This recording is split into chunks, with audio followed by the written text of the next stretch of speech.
আলহামদুলিল্লাহ, অবশেষে সাধারণ সম্পাদক হয়ে গেলাম, এবার জনতা পার্টিকে দেখে দেবো।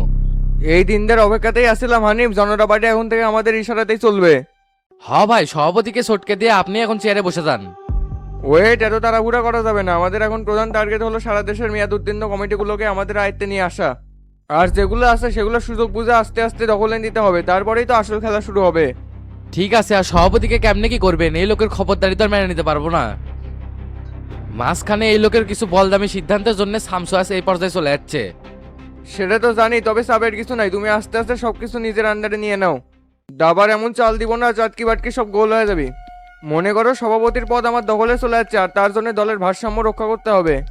সবাই তো আমাদের লাইনেই আছে, খালি মোল্লা হাজি দুল্লু মতিয়ারাই ঝামেলা। জোয়ার যখন ওঠে না সব উল্টে নিয়ে যায়, এগুলো নিয়ে চিন্তা করার কোনো দরকার নাই, সব ছোট ব্যাপার। বেশি বাড়াবাড়ি করলে আবার জেলে ঢোকা লাগবে। তবে বেশি সমস্যা হলো স্বরাষ্ট্রমন্ত্রী সেলিম, এই শালা কোনোভাবেই বাগে আনতে পারছি না। সুযোগে আসি, দেখি না কেমনে সাইজ করা যায়। তাহলে ভাই কোনো একটা চাল খেলি না কে, যাতে করে ষষ্ঠমন্ত্রী বহিষ্কার করে সভাপতি। এর কারণেই কিন্তু ভাই শামসু প্রশাসন থেকে ভালো সাপোর্ট পাচ্ছে। আর একে যদি আমরা না থামাতে পারি তাহলে কিন্তু শামসুর কোনো কিছুই করতে পারবো না। তাহলে সেলিমের প্রত্যেকটা কাজের ওপর নজর রাখার জন্য লোক সেট করো হানিফ। দেখবা কোনো না কোনো ওয়ে এমনিতেই পেয়ে যাবো। আর কমিটিগুলো তুমি বগুড়া জেলা থেকে দেওয়া শুরু করে দাও, শামসুর এলাকা আগে দখল করতে হবে। তাহলে ওখানে কাকে দিব ভাই? 4-5 জন তো সিরিয়ালে আছে। বগুড়ার কমিটি খুব চিন্তা ভাবনা করে দেওয়া লাগবে। রাজ্জাক আর বাপ্পি সেখানকার জন্য পারফেক্ট আছে। ওদেরকে প্রেসিডেন্ট সেক্রেটারি ঘোষণা করে দিয়ে তুমি তোমার কার্যক্রম শুরু করে দাও, আমাদের হাতে কিন্তু বেশি সময় নাই। ঠিক আছে ভাই, আর শামসুর সফরের ব্যাপারে কি করবেন? শালার বেটা মনে হয় এখন কুমিল্লা আছে।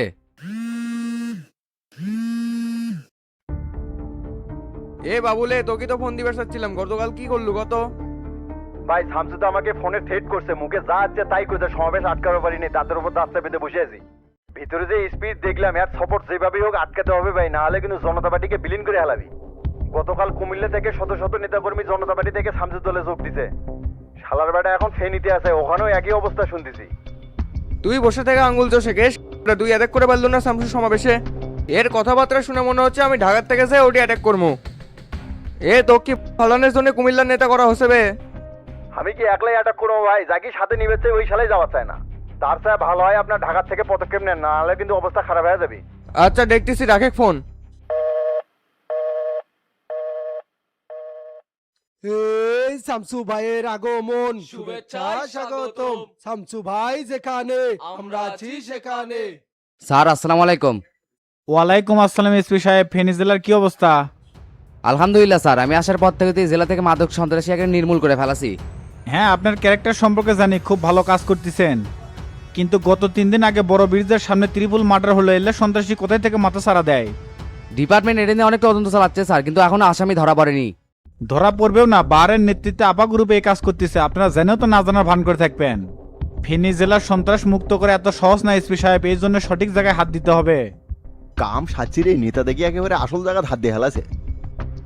মনে রাখবেন, অপরাধ যাই করুক তাই কিন্তু অপরাধী, সরকার দলের লোক দেখে তাই কিন্তু বারবার বাঁচে যাবি না। সীমান্ত দিয়ে বড় বড় মাদকের চালান ঢুকতেছে, এই ব্যাপারে আপনাদের আপডেট কি বলেন তো? স্যার আমরা মাঠে শক্তভাবে কাজ করতেছি। এটা শুধু আপনাদের মুখে, কই আজ পর্যন্ত দেখলাম না বড় একটা চালান জব্দ করছেন। নেতাদের ছত্রছায়ায় ঢুকতেছে তো এই জন্য ঘুম পাড়তেছেন, না তদন্ত নাটক করতেছেন। এ শামীম ভাই, বারকে আপনাকে ডিস্টার্ব করে নাকি? না না, বাহারের বেল আছে নাকি? তুমি খালি হুকুম দাও না, এই শালার বেটাক ফেনী থেকে লাঠতে বাড়ি করে দেবো। যেদিন জনতা পার্টি থেকে পদত্যাগ করি না সেদিন তো আমাকে ডাকছিল, যায়া মুখের উপর ঠেস দিয়ে যাচ্ছি। আরো ভালো করে কয়া চেলে সিটের বাপটার সাধারণ জনগণের রক্ত চোষা দলের সাথে আমি নেই। এই শালা তো এখানকার মাদক আর সন্ত্রাসের আশ্রয়দাতা, এর কারণেই তো জেলাটা নষ্ট হয়ে গেছে। এসপি সাহেব, আপনাকে কিন্তু আমি অনেক দিন ধরে বলতেছি যে আপা গ্রুপকে অ্যারেস্ট করেন, না হলে কিন্তু এগুলো নিয়ন্ত্রণ করতে পারবেন না। প্রমাণ ছাড়া তো আমরা কাউকে ধরতে পারি না ভাই, আর আপনারা গ্রুপ রাজনীতি করে আমাদেরকে খালি বিভ্রান্তির মধ্যে ফেলান। আমাদের টিম মাঠে কাজ করতেছে, এই আফা গ্রুপ ফেনী জেলাতে মাথা ছাড়া দিয়ে উঠতে পারবে না। দেখমনি ক্যাঙ্কা কাজ করতেছেন, 2 সেট ধরে যখন চালান করে দিবেন তখনই বুঝবো। তে শামীম ভাই, ফেনী জেলার অবস্থা কি? পানি কোথায় কোথায় বাড়ছে? না, ফেনী এবার বিপদ সীমার বাইরে আছে। বেশি খারাপ অবস্থা তো চট্টগ্রাম, খাগড়াছড়ি, রাঙ্গামাটি, কক্সবাজার, বান্দরবন। আর পাহাড় ধসে তো এই পর্যন্ত বহু মানুষ মৃত্যুবরণ করছে। আল্লাহ সবাইকে এই দুর্যোগ থেকে রক্ষা করুক। আর চট্টগ্রামের সাতকানিয়ার লোকজন খুব অসুবিধার মধ্যে আছে। এটা সহ আরো বেশ কয়েকটা উপজেলাতে আজকে ত্রাণের ব্যবস্থা করতে হবে। এই ব্যাপারে আমাদের সংগঠন তো কাজ করতেছে শামসু, আজকে প্রোগ্রাম দেখে এই ব্যাপারটা স্থগিত রাখছি। মানুষ বিপদে আছে, প্রোগ্রামে আগে হলো নাকি? আগে বন্যাত্ম মানুষের পাশে দাঁড়াতে হবে। আমাদের সংগঠনের সকল নেতাকর্মী কাজে লাগিয়ে দেন, সন্ধ্যার আগে আমরা চট্টগ্রামে পৌঁছে যাব। আর এসপি সাহেব, যেহেতু আমরা ফেনীতে প্রোগ্রাম করতেছি না, তাই পুলিশ প্রোটোকলের অত প্রয়োজন নাই। আপনি আপনার ডিউটিগত ফোর্সকে রেখে আপনি আপনার কাজে চলে যান। সরি স্যার, স্বরাষ্ট্র দপ্তর থেকে আমার উপর খুব চাপ আসে, আপনি ফেনী জেলা থেকে না যাওয়া পর্যন্ত আমাকে আপনার সাথে থাকতে হবে। এ খবর কি? তখন ফোন দিছিল, আমি বোর্ড মিটিং এ আসছিলাম, এই জন্য ফোন রিসিভ করতে পারিনি। ফেনীর সার্কিট হাউসে বসে আছি গুরু, দক্ষিণবঙ্গে তো পানির নিচে, এই জন্য প্রোগ্রাম করতে পারিনি। খুবই দুঃখজনক, হাজার হাজার মানুষ পানি বন্দি আছে, খুব তাড়াতাড়ি তাদের জন্য ত্রাণের ব্যবস্থা করতে হবে। তুই তাহলে ফেনীতে থাক, আমি 2 ট্রাক শুকনা খাবার লিয়ে আর ওষুধ পানি লিয়ে আসতেছি। আচ্ছা আচ্ছা, আসেন, আমি এর থেকে অ্যাড হবনি।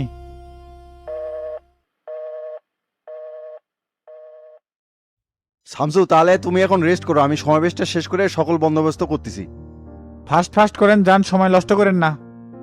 আর আপনি মাসুদ, ইকবাল আর সুরজকে ভেতরে পাঠিয়ে দেন। আচ্ছা ঠিক আছে। প্রিয় ফেনীবাসী, আসসালামু আলাইকুম। আপনারা অধিক আগ্রহ নিয়ে বসেছিলেন যে শামসুর মুখ থেকে কিছু দিক নির্দেশনামূলক কথা শুনবেন, কিন্তু আমাদের পাশের জেলা চট্টগ্রাম, খাগড়াছড়ি, বান্দরবন, রাঙ্গামাটি আর কক্সবাজারে হাজারো মানুষ পানিবন্দী হয়ে আছে। এই সময় তো তাদের পাশে আমাদের থাকার দরকার, কি বলেন আপনারা? অবশ্যই ভাই থাকা দরকার। এই জন্য আমরা আন্তরিকভাবে দুঃখ প্রকাশ করছি আর সমাবেশটা এখানে স্থগিত করতে বাধ্য হচ্ছি। আজকে সন্ধ্যের মধ্যে আমরা চট্টগ্রাম, খাগড়াছড়ি, রাঙ্গামাটির উদ্দেশ্যে রওনা দেব। আর জনদরদি পার্টির নেতাকর্মী ও ভলান্টিয়ার ভাইদের উদ্দেশ্যে বলতেছি, ত্রাণের যে অবশিষ্ট কাজগুলো বাকি আছে এগুলো আপনার কার্যক্রম শুরু করে দেন। মিরাজে, তুই রাজুকে ফোন দিয়ে 3টে ট্রাকের ব্যবস্থা করতো। আর মাসুদ, অযথা ঘোরাফেরা না করে তুই ছেলেবেলে নিয়ে কাজ করা শুরু করে দে, যা। আচ্ছা ভাই, ঠিক আছে, যাচ্ছি। আপনার মত দামি তো মুখের চাচা, তলে তলে ভাঙা খলি। ঠিক মতো মনে হয় সুরা ফাতিহাটাও পারেন না। এ ফাজলামে কথাবার্তা কোস না, সেটা পারবো না কে? আচ্ছা কন তো, ফজরের নামাজ কয় রাকাত? কে 4 রাকাত, 2 রাকাত সুন্নত, 2 রাকাত ফরজ। আচ্ছা, জহরের নামাজ কয় রাকাত? কে 6 রাকাত। এটা কি জেনে করলেন না এমনি করলেন? আপনি তো তাহলে এতদিন ভুলভাল ভাবে নামাজ পড়ছেন। ঠিকই তো আছে, ভুল করছি নাকি রে? ভুলই তো করছেন। 4 রাকাত সুন্নত, 4 রাকাত ফরজ, আবার 2 রাকাত সুন্নত, এই মিলে 10 রাকাত। চাচা, আসরেরটা জানেন তো? হ জানি, 4 রাকাত ফরজ। এটা ঠিক করছেন। আর মাগরিবের নামাজ কয় রাকাত? মাগরিবের নামাজ 5 রাকাত। যাক, এটাও পারছেন। আর এশারেরটা তো জানেনই, নাকি ওটাও ভুলে গেছেন? নামাজ রেগুলার পড়ি নাই তো রে, সেজন্য ভুলে গেছিলাম। এখন আস্তে আস্তে সব ঠিক হয়ে যাবি। খালি নামাজ পড়লেই হবে না, ভিতরের অন্তরটাও ঠিক করা লাগবে। আপনার যে মনোভাব দেখতেছি না, বারে হলে তো আবার ওই সিটের ব্যাপারটাই শুরু করে দিবেন। তুই এমন ভাবে কথা করছো রে তোতা, মনে হচ্ছে তুই হাজির হয়ে বাড়াবো। সামনে বহুত কাজ বাকি আছে, আর মনে রাখি সবিক কোনো কথা ভুলে না। আমার পিছনে কেটে কেটে আঙ্গুল দিছে, সবই কিন্তু আমি জানি। জানেন তো কি করবেন? বারবার সাবধান করে দিচ্ছি চাচা, শামসুর সাথে আর লাগতে যায় না। পরিস্থিতি তো দেখতেছেনি, খাল কিন্তু খিচে নিবি। কেটে যে কার খাল খেছে না রে, সেটা সময়ই করে দিবি। তার সব ভালো বুদ্ধি দিচ্ছি, শোন, আমি বাইরে সবকিছু গুছে নেবো, আর তুই বাইরে হওয়ার সাথে সাথে জেলার সেক্রেটারি বানাবো। তারপরও শামসুর দলে যোগ দেওয়ার চিন্তা ভাবনা করিস না। পাগলা হোসেন, মাথা গেছে নাকি আপনার? আপনার মতো বাটপারের সাথে আর মরে গেলেও না। বহুত আছে চাচা, আর লক্কর চক্কর করবে যাচ্ছি না। কেটে কার দল করবি সেটা নিয়ে আপনার চিন্তা ভাবনা করা লাগবি না। এখন চলেন, সময় তো হয়ে গেল, আগে ভাগে যে আরবি ক্লাস করি। আচ্ছা চল।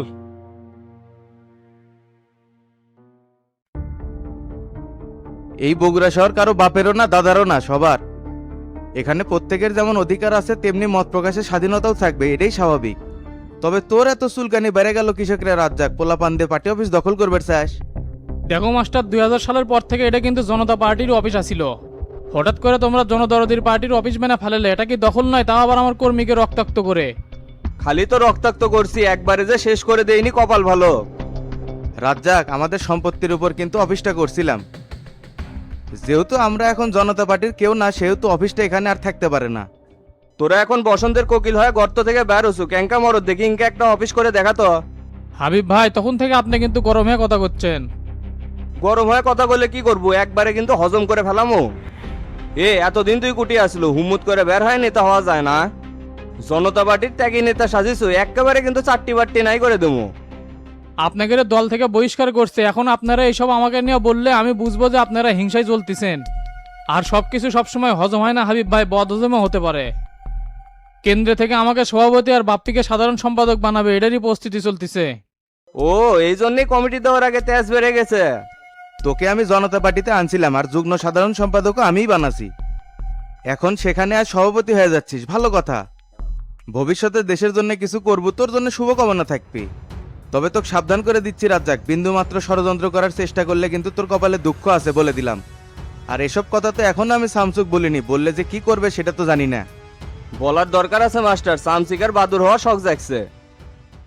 আমি কোনো ঝামেলা চাই না, তবে কেউ ঝামেলা করতে আসলে কিন্তু কাউকে ছেড়ে কথা বলবো না। কিরে চুপ করে থাকলো কে, কথা ক। আমি আর কি কমো মাস্টার, আমরা তো বগুড়া শহরে বানের জলে ভাসে যাচ্ছি, যা কবে তাই শোনা লাগবে। এ তুই বেকা করে কথা কাটকোস।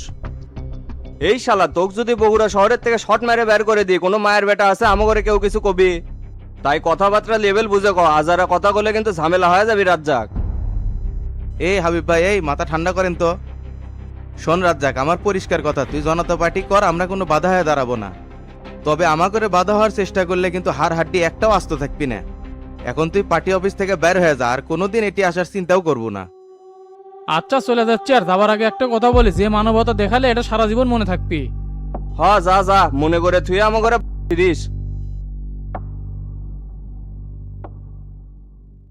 এই হাবিব ভাই, এর উপর চ্যাংরা ব্যাংরা দিয়ে নজর রাখবেন, কখন কুটি কি করে না করে সব খবরাখবর আমার রাখার দরকার আছে। সেটা তো রাগমুই মাস্টার, দেখো না এক কোন চিপিত তুলি। আকবারে আমরা কারোর সাথে ঝামেলা করব না, কিন্তু কেউ করবে আসলে তাক ছাড় হবে না, এটা মাথায় রেখে কাজ করবেন। আর আনোয়ারে কয়ে দিবেন বড় একটা তালা নিয়ে এসে গেটে যান মেরে দেয়, কয়েকটা দিন অফিসটা বন্ধ থাক। আচ্ছা ঠিক আছে। আর আপনার সাইটের কাজ কত দূর? 90% কাজ কমপ্লিট, আর কিছু জায়গায় বাকি আছে, সেটা আজকালের মধ্যে শেষ হয়ে যাবে। আচ্ছা ঠিক আছে, এখন উঠতে হবে, চলেন কাজ আছে। ঠিক আছে চলো।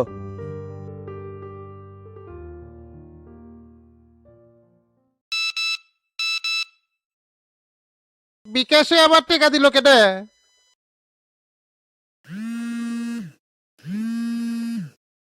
হ্যাঁ শিবলু ক। ভাই বিকাশে 2200 টাকা দিছি, পাইছেন? এখনই মেসেজ আসলো, সবকিছু বাদ দে, এটাই ক্যাশ নাকি রে? হ্যাঁ ভাই এটাই ক্যাশ। তে তুই গাড়ি নিয়ে এখন কুটি আছো? আমি স্ট্যান্ডে গাড়ি নিয়ে বসে আছি ভাই, দেখি কোনো ভাড়া পাওয়া যায় কিনা। আচ্ছা ঠিক আছে, আর গাড়ি থুয়ে দেন, কোনো জায়গায় যাস না, আশপাশে থাকিস। আর সন্ধ্যার সময় স্ট্যান্ডে যা দেখা করমুনি। আচ্ছা ঠিক আছে ভাই।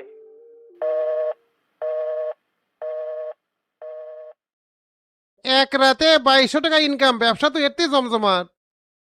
নগদ টাকা কারবার, দোকানের মধ্যে কোনো বাকি বাট্টা নাই। ভাই ফোন দিলে ফোন ধরেন নাকি জন্য? তোর জন্য কি আমি ফোন নিয়ে বসে আছি বে, তে কি হচ্ছে ক? নতুন একটা পার্টি পাইছি, 5,50,000 গাড়ি নিতে রাজি হচ্ছে, কথা কি আপনি করবেন না আমি কথা ফাইনাল করবো? আর বেচবো না, গাড়ি এখন ভাড়ায় চালাচ্ছি। বেচবেন না মানে এলে কি করছেন? ইনকা পার্টি আর পাওয়া যাবে?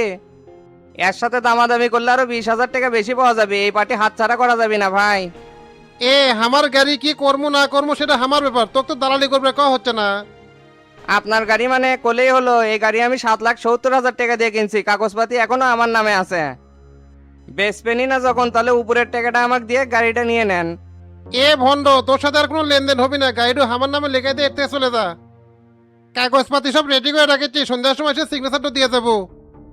ভন্ড আমি না আপনি, 5 লাখ টাকা দিয়ে 7,70,000 টাকার গাড়ি নিয়ে নিচ্ছেন।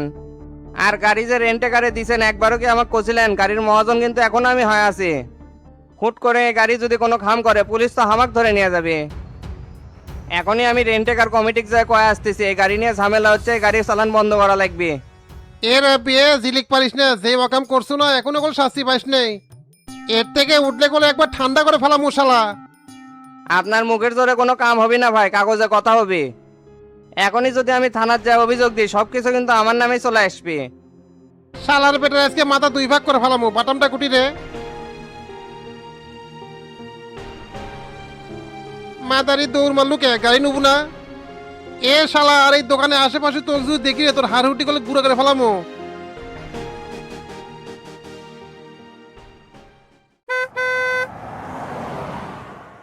নীল আকাশের নিচে আমি রাস্তা চলেছি একা। হাই রে, আমার এত ভালো লাগছে কৃষক।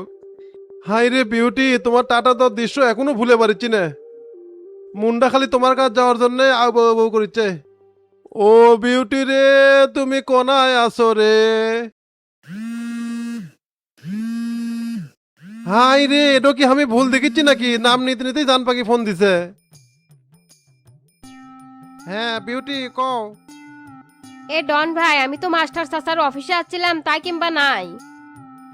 তারা তো এখন ব্যস্ত আছে, বাইরে কোনো প্রোগ্রামে থাকতে পারে। তে তুমি ওটি এলাকায় গেছো কি জন্য? আমি না কইলাম বিষয়টা আমি দেখবো নে। না সমস্যা নাই, এদিকে আসছিলাম তো তাই ভাবলাম চাচার সাথে দেখা করে যাই। তে আপনি কুটি আছেন? আমিও তো ওই দিকেই যাচ্ছি, তুমি থাকো, আমি আসিচ্ছি। আচ্ছা আসেন, আমি তাহলে এটি অপেক্ষা করিচ্ছি।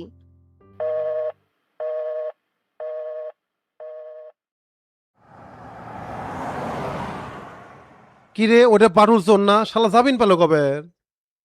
দেখি গাড়িটা থামাই তো।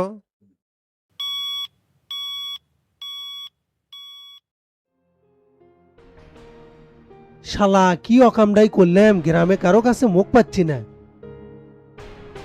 এখন যে কি কর্ম, দুর্নামটা কেমনে ঘুষামো, কোনো দিক খুঁজে পাচ্ছি না। না এত টেনশন করে পাম না, যা ঘটার তা তো ঘটেই গেছে। এ পাটুল ভাই, জেল থেকে ছাড়া পেলে কবে? গত পরশুদিন বার হচ্ছি রে। এত সহজে তোমাকে ছেড়ে দিল? তুমি না চোরের লিডার আছিলে? ওই কথা কয়ে আর লজ্জা দেশ না রে ডন, এমনিতে এলাকার কারো কাছে মুখ পাচ্ছি না। যেই ওয়াকাম মারাছো, মুখ পাবে কিরম করে? এলাকা মানুষ যে গ্রামে ঢুকতে দিছে, এটাই তো বেশি। তা তোমার জামিন করালো কেটে? শ্বশুর করাছে, লাইন গার্ড করছিল তাই কাম হয়ে গেছে। তে তোতা ভাইয়ের কি খবর, ভালো আছে নাকি জেলের মধ্যে কান্নাকাটি করে? জেল কি আর ভালো থাকার জায়গা রে ডন? তোতা ভাই তো সবসময় মন মরা হয়ে খালি চিন্তা ভাবনা করে। তে তার জামিনের ব্যাপারে কি করলু তোরা? হাইকোর্টে কাগজপত্র পাঠিয়ে দিছি, প্রসেসিং চলিচ্ছে। আশা করতেছি সামনের সপ্তাহে ডেট পেলেই জামিন হয়ে যাবে। ক্যারে শুনলাম এর থেকে লাইন গার্ড করেই বলে সবিক চাচাক জামিন করাচ্ছে। 14 লাখ টাকা মিটেছে, জামিনের আগেই বলে সব টাকা দেওয়া লাগবি। কাম হলেও হতে পারে, এই জজ বলে টাকা খায়, আমার শ্বশুর তো তাই করলো।